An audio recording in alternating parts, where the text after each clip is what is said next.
গল্প লাল শাড়ির প্রতিশোধ। গ্রামের নাম ছিল শালবন। শান্ত ছোট একটা গ্রাম, কিন্তু সেই গ্রামের মানুষ রাত হলে একটা রাস্তা এড়িয়ে চলত, কারণ সেখানে নাকি মাঝরাতে দেখা যায় একটা লাল শাড়ি পরা মেয়ে। এই গল্প শুরু হয়েছিল কয়েক বছর আগে। মেয়েটার নাম ছিল নাদিয়া। নাদিয়া ছিল খুব সহজ সরল। সে ভালোবাসত এক ছেলেকে, আরমান। আরমান শহর থেকে গ্রামে আসত, দেখতে সুন্দর, কথা বলতে মিষ্টি। সে নাদিয়াকে বলত, আমি তোমাকে বিয়ে করব, তুমি ছাড়া আমি কাউকে চাই না। নাদিয়া অন্ধের মতো বিশ্বাস করেছিল। একদিন রাতে তারা পালিয়ে বিয়ে করার কথা ঠিক করল। আরমান বলল, রাতে 12টায় জঙ্গলের রাস্তার পাশে এসো, আমি গাড়ি নিয়ে অপেক্ষা করব। সেই রাতে নাদিয়া লাল শাড়ি পরে বাড়ি থেকে বের হয়। তার চোখে ছিল স্বপ্ন, নতুন জীবনের স্বপ্ন। কিন্তু সে যখন সেই জায়গায় পৌঁছায়, আরমান সেখানে একা ছিল না। তার সাথে ছিল কয়েকজন বন্ধু। তারা সবাই হাসছিল। নাদিয়া কিছু বুঝে ওঠার আগেই সব শেষ হয়ে যায়। আরমান ও তার বন্ধুরা তাকে নির্মমভাবে নির্যাতন করে।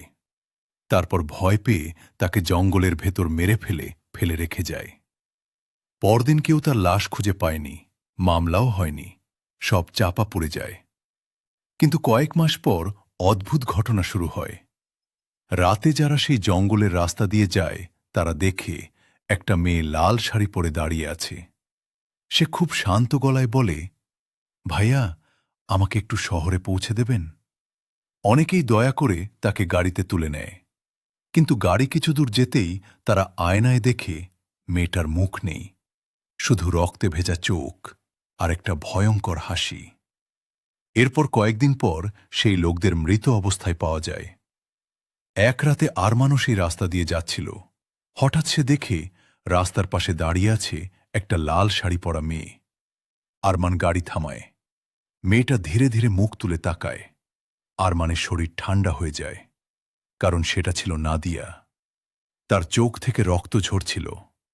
নাদিয়া ধীরে ধীরে বলল, তুমি তো বলেছিলে আমাকে বিয়ে করবে, আজ আমি তোমাকে নিতে এসেছি। পরদিন সকালে জঙ্গলের ভেতর আরমানের লাশ পাওয়া যায়। তার মুখে ছিল ভয়ঙ্কর আতঙ্কের ছাপ।